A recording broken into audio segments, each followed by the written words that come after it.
আসসালামু আলাইকুম ওয়া রাহমাতুল্লাহি ওয়া বারাকাতুহু। ইন্নাল হামদালিল্লাহি নাহমাদুহু ওয়া নাস্তাঈনুহু ওয়া নাস্তাগফিরুহু ওয়া নাউযু বিল্লাহি মিন শুরুরি আনফুসিনা ওয়া মিন সাইয়্যাতি আ'মালিনা। মান ইয়াহদিল্লাহু ফালা মুদিল্লা লাহু ওয়া মান ইউদ্লিলহু ফালা হাদিয়া লাহু। وأشهد أن لا إله إلا الله وحده لا شريك له وأشهد أن محمدا عبده ورسوله صلى الله عليه وعلى آله وأصحابه وبارك وسلم أما بعد। মূলত আজকে নিয়ত ছিল শবে বরাত নিয়ে কিছু আলোচনা করা, কারণ শবে বরাত আমাদের সামনেই, নাকি বলেন? শবে বরাত সামনে না? বরাত মানে কি? ভাগ্য, আমাদের সামনে ভাগ্য। আমার নানি রাহিমাহুল্লাহ রাহমাতান ওয়াসিআ ছোটবেলায় গল্প করতেন, চুটকি আর কি।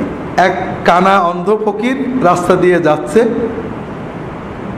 তো সামনে একটা গর্ত আছে, তো বাচ্চারা পাশে যে ফকির ফকির বাবা সামনে খানা।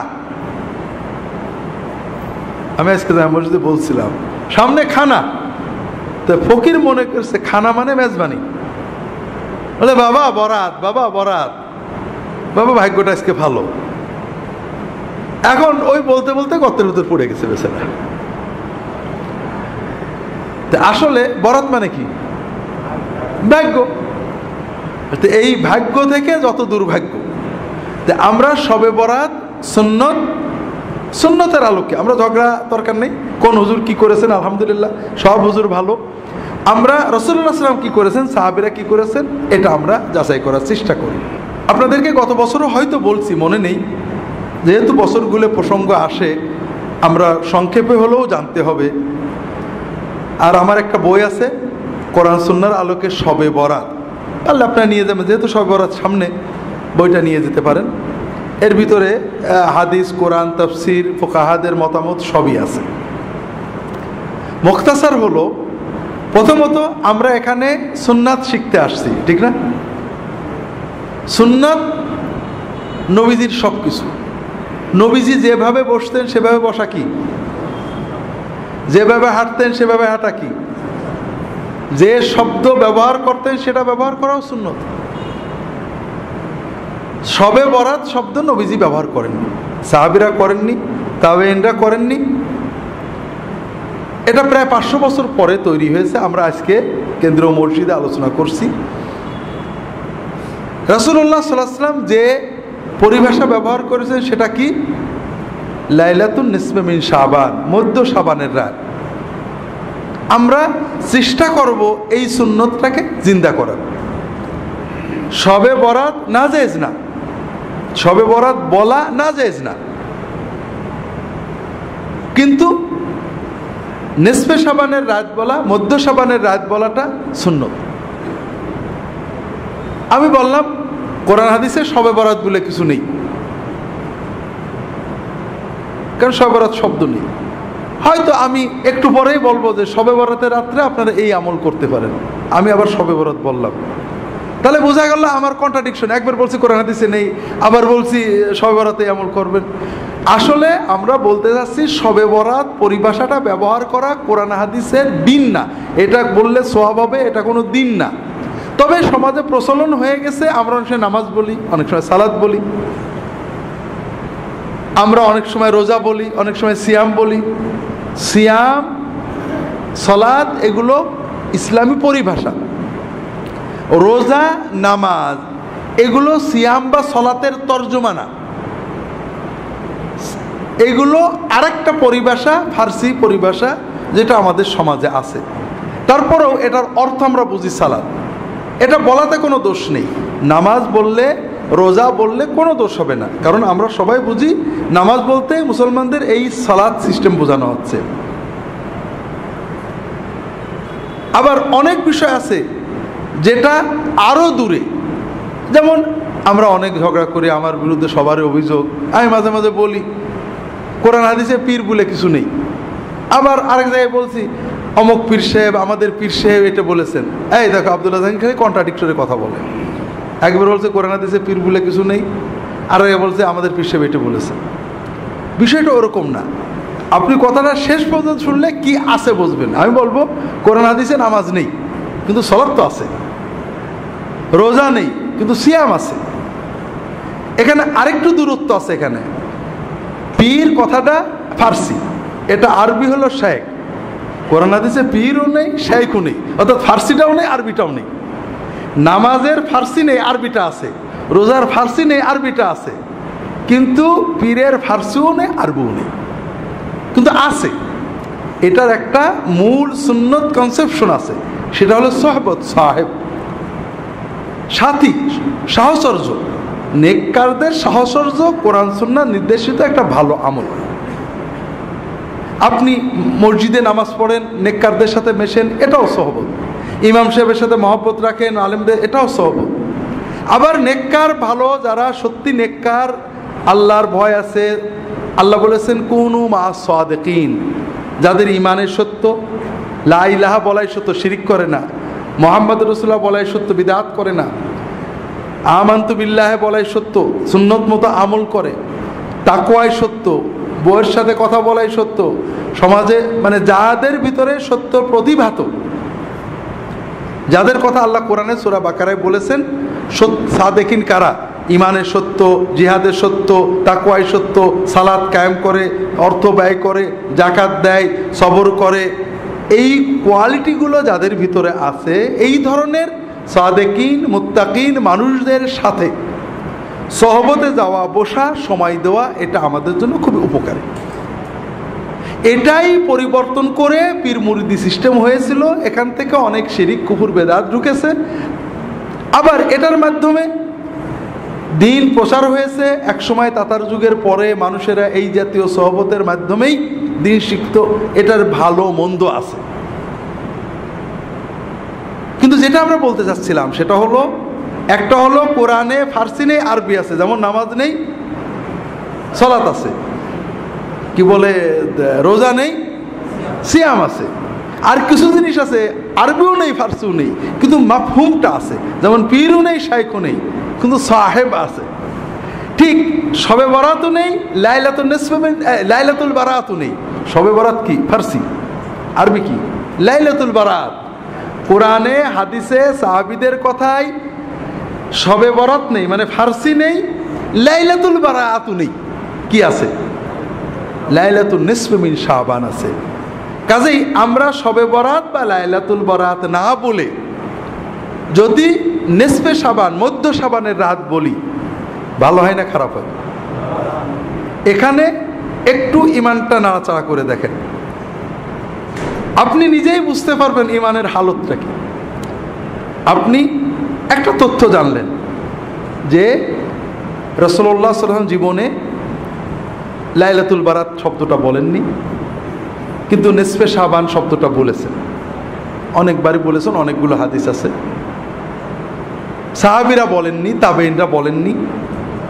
এই পরিভাষাটা 500 বছর পরে জন্ম, এটা বলাই কোনো দোষ নেই। কিন্তু আমি যদি নিসফে শাবানের রাত বলি, মধ্য শাবানের রাত বলি, তাহলে রাসূলুল্লাহ সাল্লাল্লাহু আলাইহি ওয়াসাল্লামের কথা মুখ দিয়ে উচ্চারণ করা হয়। আর বরাতের রাত বলি, শবে বরাত বলি, তাহলে এটা হয় না। এখন আমি কোনটা বলবো? কোনটা বললে আমার ধর্মীয় অনুভূতিটা মানে শক্ত হচ্ছে? এখানে 3 শ্রেণীর মানুষ পাওয়া যাবে। কয় শ্রেণী? এক শ্রেণী বলবে আচ্ছা দেখি চেক করে, সবাই শবে বরাত বলে, আবার শুনছি নবীজি বলেননি, দেখি হাদিসে বা অন্তত সাহাবীদের যুগে শবে বরাত বা আরবি লাইলাতুল বারাতটা পাওয়া যায় কিনা, খুঁজে চেক টেক করে যদি পাই ভালো, নইলে শেষ নিসফে শাবান মেনে নিল। এই লোকটা ভালো কাজ করলো। আর একজন বলল আব্দুল্লাহ জাহাঙ্গীর বলছেন নেই, আন্দাজে তো আর বলিনি, যাক আমি এখন তো নিসফে শাবান বলবো, মধ্য শাবানের রাত বলবো, শবে বরাত আর বলবো না, মুখ দিয়ে বেরোয় গেলে যাবে।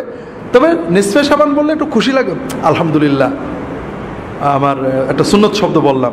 শবে বরাত বেরিয়ে গেলে করে দেবে, অভ্যাস মতো বেরিয়ে গেছে, কি করা যাবে। এই লোকটা হালকা ভালো করলো, আগেরটা বেশি ভালো করলো, চেক করে যাচাই বাছাই করে নিল। এটা আমার উপর পূর্ণ আস্থা রাখলো, এটা ভালো না। সব কথা চেকটেক করে নেওয়া ভালো। তৃতীয় আর এক শ্রেণীর মানুষ, আপনি এই কথাটা, আমি নয়, আপনি কালকে এই কথাটা অনেকের কাছে বলবেন, আর এক শ্রেণীর মানুষ বলবেন, হ্যাঁ এত লোকে বলে কিছু বলে, সব কি নবীর মতো বলতে? এই যে আমরা রোজা বলি, নামাজ বলি, এন বলি, তেন বলি, এই বলি, সেই বলি, সব কি নবীর কায়দায় বলতে হবে নাকি? এইরকম লোক আছে না নেই? হয়তো আমাদের এখানেও তো একজন এরকম চিন্তা করছেন। ভাইরা, আপনি কাকে ধাক্কা মারলেন? আব্দুল্লাহ জাহাঙ্গীরকে। আপনি কোন জিনিসটাকে অচল বলে, মানব না বলে অবজ্ঞা ভরে ফেলে দিলেন? সেটা কি? নবীজি সাল্লাল্লাহু আলাইহি ওয়াসাল্লামের একটা শব্দ, তার একটা সুন্নাত। তাহলে আপনার ঈমান, আপনি একটু ঘষা মাজা করে দেখেন, আপনি কি কাম করলেন? আপনি কোন জিনিসটাকে অবজ্ঞা করলেন? আপনি তো আমাকে অবজ্ঞা করেননি। আপনি মুহাম্মদুর রাসূলুল্লাহ সাল্লাল্লাহু আলাইহি ওয়াসাল্লামের কথার মতো কথা বলতে আপত্তি করলেন। আপনার সমাজের প্রচলিত কথাটাকে মুহাম্মদ সাল্লাল্লাহু আলাইহি ওয়াসাল্লামের কথা চেয়ে জোর দিলেন। এটা আপনি ভালো করলেন না, আপনি আপনার ঈমানের ক্ষতি করলেন, আমার তো কিছু করলেন না।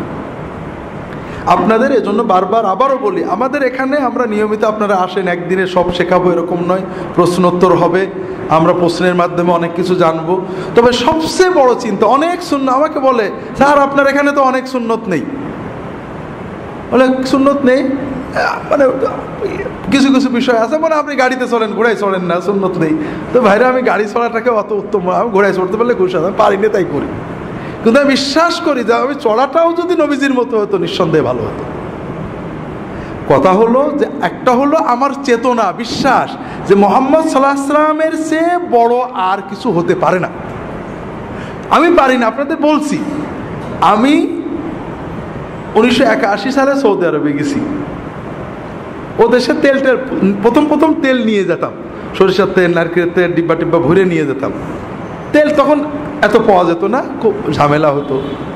আমি তেল মাখার অভ্যাসটা নষ্ট হয়ে গেল, আমি এখন মাথায় তেল মাখতে পারি না। বোধহয় 40 বছর হয়ে গেল মাথায় আমি তেল মাখি না। তেল মাখলে বরং অস্বস্তি লাগে। তো এই কথাটা আমি বলছি আমার এক ছোট ভাইকে, মৌলানা ইদ্রিস রাহিমাহুল্লাহ, মারা গেছে, আপনারা জানেন কত এসে বলতো, ভাই রাসূলুল্লাহ সাল্লাল্লাহু আলাইহি ওয়াসাল্লাম কিন্তু তেল মাখতেন, আমি কি করব? উনি মাখতেন, ছিল আমার না মাখাটাই ভালো, এটা বলবো? তাহলে বোঝা যায় আমার ঈমানে গড়বড়ি আছে। আমি বললাম যে নিঃসন্দেহে তেল মাখা ভালো, আমি যে মাখতে পারি না, অস্বস্তি লাগে, এটা আমার খারাপ। রাসূলুল্লাহ সাল্লাল্লাহু আলাইহি ওয়াসাল্লাম যেটা করেছে নিঃসন্দেহে সেটা। দুনিয়ার কাজে, জাগতিক কাজে, প্রতিটি ব্যাপারে রাসূলুল্লাহ সাল্লাল্লাহু আলাইহি ওয়াসাল্লামের সুন্নত, কোনটা নফল সুন্নত, কোনটা আদাতি সুন্নত, কোনটা মুস্তাহাব সুন্নত, কোনটা ওয়াজিব সুন্নত, বিভিন্ন রকম হতে পারে, কিন্তু তার চেয়ে ভালো আর কিছু হতে পারে না। আমি চুলগুলো ছোট করে রাখছি। আমি চুল কি টুপি পাগড়ি পরে জামে মসজিদে যাই, কখন খুলবো মাথায় খুব গরম লাগে, কখন খুলবো কখন, টুপি পরে ফুটো ফুটোওয়ালা, ভারী টুপি পরলে, সুন্দর টুপি পরলে মাথা গরম হয়ে যায়। চুল তো বড় বেশি রাখতে পারি না, রাখলে আবার কাটতে হয়। এখন আমি কি এই ছোট চুল রাখাটাকে যুক্তি তর্ক দিয়ে উত্তম বলবো? একজন লোক ভাবরি রেখেছে, লম্বা চুল রেখেছে, ঘাড় বন্ধ চলে গেছে, কি বিরক্তিকর। আরে নবীজি করেছেন, সেই যুগে অন্যরকম ছিল, আমি কোনটা করবো বলেন তো? আমি ইয়াকিন করে বলবো, নবীর সাথে যতটুকু মিল আছে ওটা নিঃসন্দেহে ভালো, কিয়ামত পর্যন্ত সবার জন্য ভালো। আমি করতে পারছি না সেটা ভিন্ন কথা, আমি পালন করতে পারছি না, এটা আমি একটা অসুবিধার জন্য পারছি না, কিন্তু আমি উত্তম মনে করব, ভালো মনে করব কোন জিনিসটাকে, যেটা রাসূল সহিভাবে প্রমাণিত। এখানে আর কোনো ব্যাখ্যা দিতে আমরা যাব না, সন্দেহাতীতভাবে ওইটাই ভালো।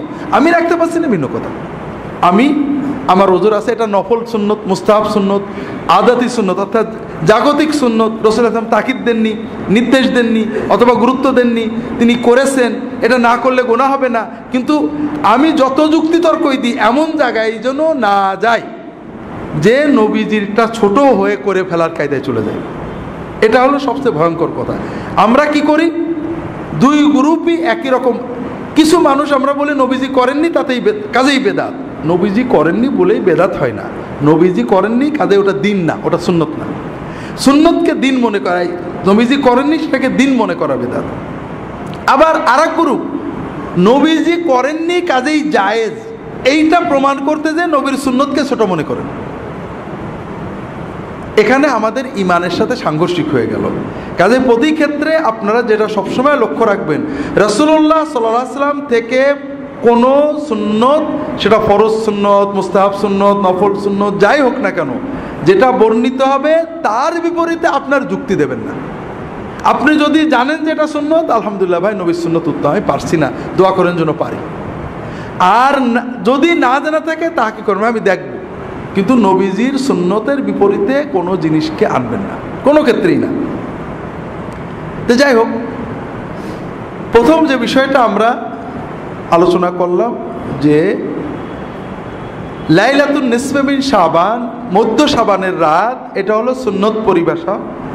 আর শবে বরাত, লাইলাতুল বারাত, এটা সুন্নত নয়, এটা পরবর্তী যুগে অনেক পরে, 500 বছর পরে প্রথম আপনি রাসূলুল্লাহ সাল্লাল্লাহু আলাইহি ওয়াসাল্লাম, সাহাবী, তাবেঈন, তাবেঈন, ইমাম আবু হানিফা, শাফি, মালিক, আহমদ ইবনে হাম্বল রাহিমাহুল্লাহ, কারোর যুগে পাবেন না।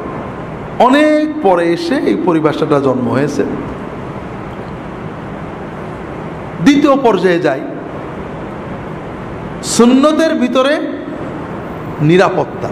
সুন্নতের বাইরে যেটা, এটা বেদাত না হলেও সমস্যা তৈরি করে। যেমন শবে বরাতের ভিতরে আমরা যখন মধ্য শাবানের রাত, এটা কোনো আলাদা উত্তেজনা তৈরি করে না, কিন্তু যখনই আমি বলবো শবে বরাত, তখন আমাদের ভিতরে একটা নির্ধারিত কনসেপশন তৈরি হয়, এটা ভাগ্য রজনী, এটা মুসলমানদের ভাগ্য রজনী। এই যে ধারণা দিচ্ছে এটাও ঠিক না। শবে বরাত গুনাহ মাপের রজনী। বারাত শব্দের মূল অর্থ ছিল মুক্তি, আরবিতে যে বারাত, আমরা বাংলায় অর্থটা পাল্টে বরাত ভাগ্য হয়ে গেছে, কিন্তু আরবিতে বারাত মানে মুক্তি। শবে বরাতের রাত্রিতে আল্লাহ তাআলা বান্দাদের গুনাহ মাফ করেন, এটা সহিহ হাদিস দ্বারা প্রমাণিত। কিন্তু এই রাত্রিতে আল্লাহ ভাগ্য দেন, ভাগ্য লেখেন, এটা কোনো হাদিস নেই, কোনো কোরআন নেই। এ মর্মে যত হাদিস আছে সবগুলোই জাল হাদিস। তফসিরে দু একটা কথা বলা হয়েছে, কোনো তফসির কারক সমর্থন করেননি। তাহলে মধ্য শাবান বললে যে সুন্নত চেতনা আসে, শবে বরাত বা ভাগ্য রজনী বললে আমাদের ভিতরে যে চিন্তাটা আসে এটা আসলে ঠিক না। এরকম অনেক ক্ষেত্রে আছে। যেমন কোরআন হাদিসের পরিভাষা হলো ঈমান, আর তাবেঈনদের যুগ থেকেই, তাবেঈনদের যুগ থেকে পরিভাষা হলো আকীদা। ঈমান বললে ঝগড়া হয় না, ওর ঈমান খারাপ এ বলে না, ওর আকীদা খারাপ। যদিও তাবেঈনদের যুগ থেকে আকীদা পরিভাষাটা ব্যবহার করা হচ্ছে, তারপরে ঈমান পরিভাষার ভিতরে যত প্রশস্ততা আকীদার ভিতরে তা নেই। তাসাউফ, তাসকিয়া, রাসূলুল্লাহ সাল্লাল্লাহু আলাইহি ওয়াসাল্লাম, সাহাবী, তাবেঈন, তাদের পরিভাষা ছিল তাসকিয়া, আত্মশুদ্ধি। আমরা বলি তাসাউফ। তাসকিয়া শব্দের ভিতরে যত প্রশস্ততা, উদারতা, সুন্নাহমুখিতা আছে, তাসাউফ বললে মনে হয় ভিন্ন কোনো একটা বোধহয় শাস্ত্র, এরকম মনে হয়। এই যে পীর এবং সাহেব, সাহেব, পীর, সাহেব বললে, সাথী বললে আমার সাথী, আমার সাথী, এখানে কিন্তু কোনো অতিভক্তি জন্ম নেয় না, অমুক আমার সাথী। সাথী বলার ভিতরে অতিভক্তির প্রাবল্য আসে না। যখনই পীর বললেন তখন মনে হলো একটা বিশেষ একটা চেতনা তার দিকে যাচ্ছে। আপনি কি? আমি আব্দুল্লাহ জাহাঙ্গীরের সাথী। আব্দুল্লাহ জাহাঙ্গীর কি? আমার সাথী। এটা খুব সিম্পল কথা।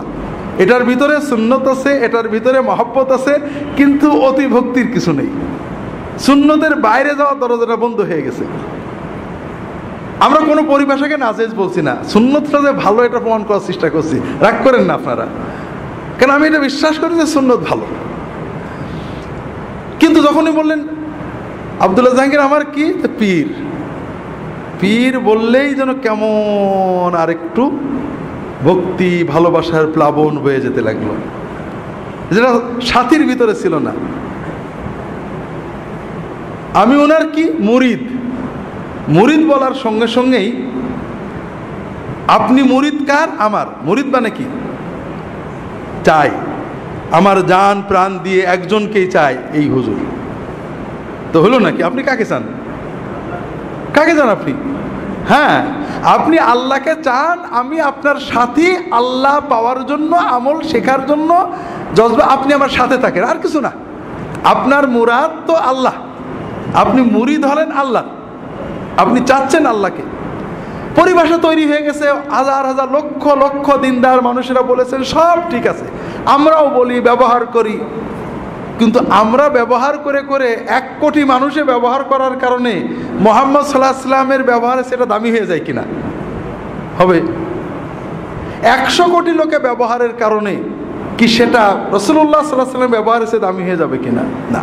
তো যাই হোক, আমরা লম্বা করব না। শবে বরাতের আমল, শবে বরাতের 3টে বিষয় বোঝেন। একটা হলো শবে বরাতের রাত্রিতে, অর্থাৎ আবারও বলছি, শবে বরাত বলছি, আপনারা রাগ করেন না, নিসফে শাবানের রাত্রিতে, মধ্য শাবানের রাত্রিতে আল্লাহ তাআলা বান্দাদের গুনাহ মাফ করেন। এটা সহিহ হাদিস।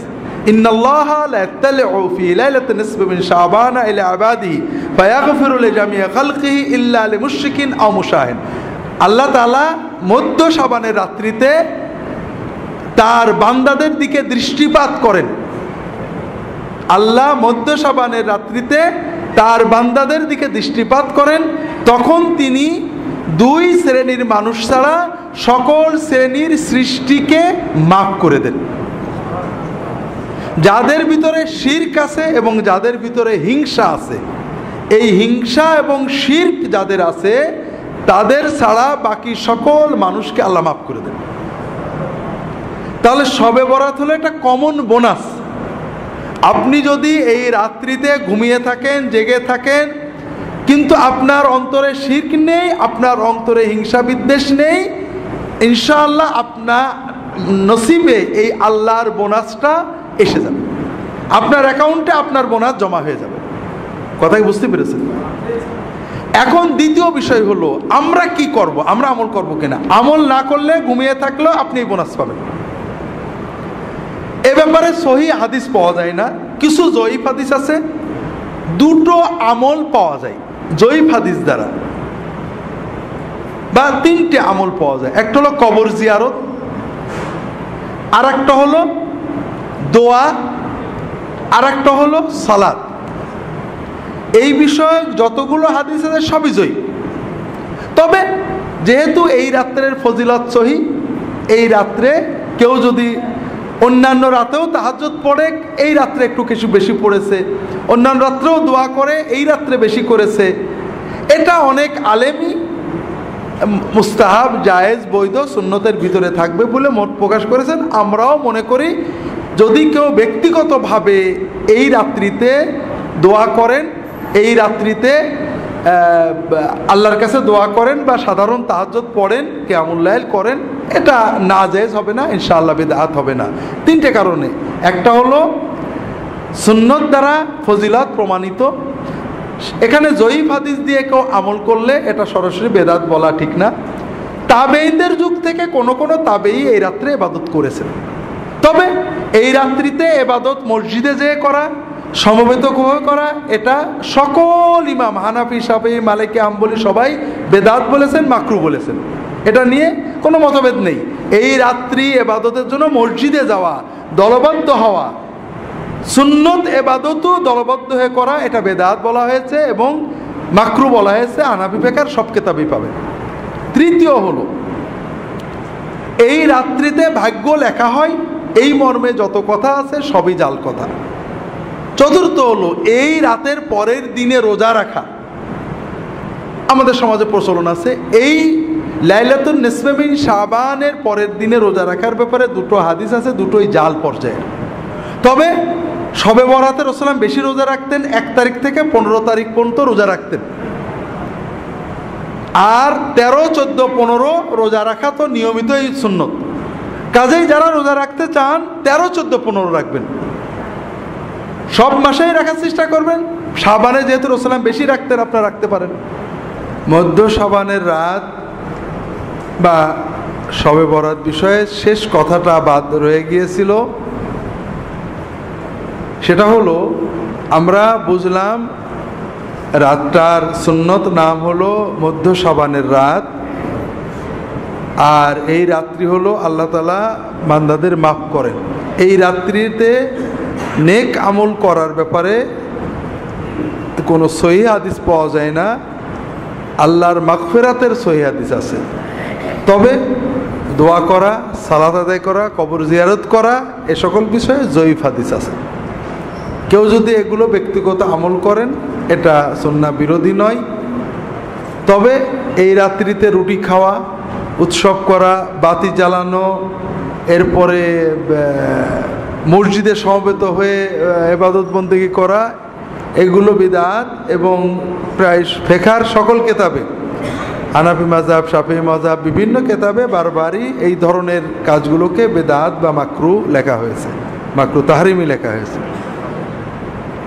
এখানে একটা বিষয় খুবই জরুরি, সেটা হলো আমরা রাসূলুল্লাহ সাল্লাল্লাহু আলাইহি ওয়াসাল্লাম এবং সাহাবীদের জীবনে শবে বরাতের, সাহাবীদের আবু বকর, ওমর, ওসমান, আলী রাদিয়াল্লাহু তাআলা আনহুম আজমাইন, খোলাফায়ে রাশেদিনের যুগে দেখেন শবে বরাতের কোনো হাদিস পাবেন না।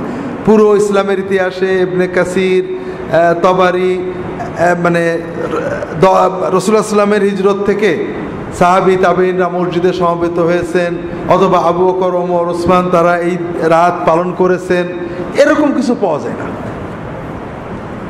এর একটা বড় কারণ হলো, ইসলাম আমাদেরকে জীবন ঘনিষ্ঠ ধর্ম দেয়, বতুরে না। আমরা শবে বরাতে কি জন্য গুরুত্ব দিই? এই রাত্রিতে আল্লাহ দোয়া কবুল করে, এটাই তো মূল, নাকি বলেন? এইটা মূল না যে আমরা হুজুররা ওয়াজ করেছেন এই রাত্রে সন্ধ্যা থেকে আল্লাহর পক্ষ থেকে ঘোষণা দেওয়া হয় যে দোয়া করবে, কবুল করবে, এরকম আছে না? এই হাদিসটা জয়ীফ। তবে আমরা আশা করি এই রাতে দোয়া কবুল হবে। একাধিক হাদিস রয়েছে, সহিহ মুসলিম এবং অন্যান্য কিতাবে সহিহ হাদিস রয়েছে যে প্রতি রাত্রে রাতের যখন প্রথম 1/3 পার হয়ে যায়, রাতের প্রথম 1/3 পার হয়ে যায়, তার মানে 3 থেকে 4 ঘন্টা রাত হয়ে যায়। বর্তমান সময়ে আমাদের সন্ধ্যায় 7টায় ফজরের আজান হয়, ফজরের নামাজই হয় 5টায়, 4টায় ফিরে আজান, 3টে, এই 7টা, 8টা, 9টা, 10টা, 11টা, 12টা, 1টা, 2টো, 3টে, 4টে, 9 ঘন্টার রাত। তাহলে 1/3 মানে 3 ঘন্টা, 8টা, 9টা, 10টা, রাত 3 সাড়ে 3 ঘন্টা, তার মানে 10টা, সাড়ে 10টা। যখন রাত বড় হয় সন্ধ্যাও আগেই। যখন রাতের প্রথম 1/3 পার হয়ে যায়, আল্লাহ তাআলা সুবহানাহু ওয়া তাআলা প্রথম আসমানে নেমে আসেন। আল্লাহ তাআলার পক্ষ থেকে ঘোষণা দেওয়া হয় যে কে আসো দোয়া করবে, আমি তার সকল দোয়া কবুল করব। কে আসো আমার কাছে সাহায্য চাবে, আমি তাকে সাহায্য করব। কে আসো গুনাহ করেছো, গুনার মাপ চাও, আমি তোমার গুনাহ মাফ করে দেব। ওয়াযালিকা কুল্লা লাইলা, প্রতি রাতেই এই দোয়া, এই সুযোগ আল্লাহ দিতে থাকে। তাহলে আমরা যদি প্রতি রাতেই রাত 10টা, সাড়ে 10টা বেজে গেলে ঘুমানোর আগে 2-4 রাকাত নামাজ পড়ে আল্লাহর কাছে মন খুলে দোয়াটা করে শুই, তাহলে কিন্তু আমাদের প্রতি রাতই শবে বরাত হয়ে যায়। কথাটা কেমন বুঝতে পেরেছেন? আর এটা হলো ইসলামের মূল শিক্ষা, যে আপনি প্রতি রাতেই আল্লাহর কাছে কিছু চান, কারণ আপনি সারা বছরের চাওয়া একবারে চাওয়া যায় না ভাই। প্রতি রাতে আপনার নগদ যা আছে আল্লাহর কাছে চান, আল্লাহর কাছে মনের আবেগ জানান, আল্লাহ কবুল করবেন, আপনার জীবনটা আল্লাহমুখী হবে, আল্লাহর সাথে সম্পর্ক ঘনিষ্ঠ হবে। পাশাপাশি আলেম ওলামাদের সহবতে যেতে হবে, বইপত্র পড়তে হবে। আল্লাহ তাআলা তৌফিক দান করুন, আমিন।